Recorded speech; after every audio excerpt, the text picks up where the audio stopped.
இன்றைய செய்திகளின் தொகுப்பு.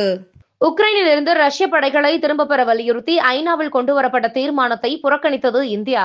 93 நாடுகள் ஆதரவாகவும் 18 நாடுகள் எதிராகவும் வாக்களித்தன.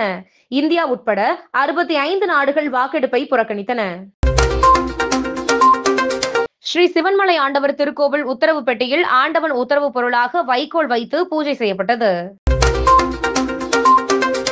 நாமக்கல் மாவட்டம் சேந்தமங்கலம் அரசு மருத்துவமனையில் நடைபெற்ற நோயாளர் நலச்சங்கம் ஆட்சி மன்ற குழு கூட்டத்தில் நாமக்கல் பாராளுமன்ற உறுப்பினர் VS மாதேஸ்வரன் அவர்கள் கலந்து கொண்டு சிறப்பித்தார்.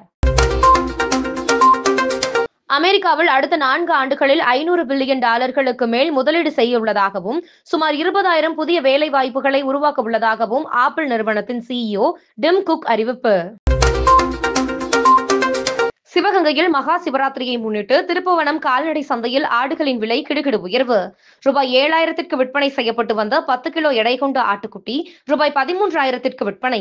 20 கிலோ எடை கொண்ட கிடாய் ரூபாய் 23,000ற்கு விற்பனை. சென்னை அண்ணா சாலையில் உள்ள தமிழ்நாடு மின்வாரிய தலைமை அலுவலகத்தில் வருமான வரித்துறை சோதனை.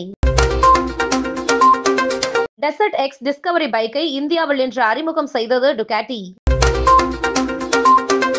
2020ஆம் ஆண்டிற்கு பிறகு அரசு துறைகளில் நியமிக்கப்பட்டுள்ள தற்காலிக பணியாளர்களை நீக்க தமிழ்நாடு அரசுக்கு உயர்நீதிமன்றம் உத்தரவு.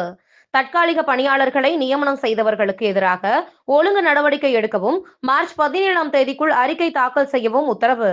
இத்துடன் செய்திகள் நிறைவடைகிறது. மேலும் இதுபோன்ற செய்திகளுக்கு KMDK லைவ் சேனலை லைக் பண்ணுங்க, ஷேர் பண்ணுங்க, சப்ஸ்கிரைப் பண்ணுங்க.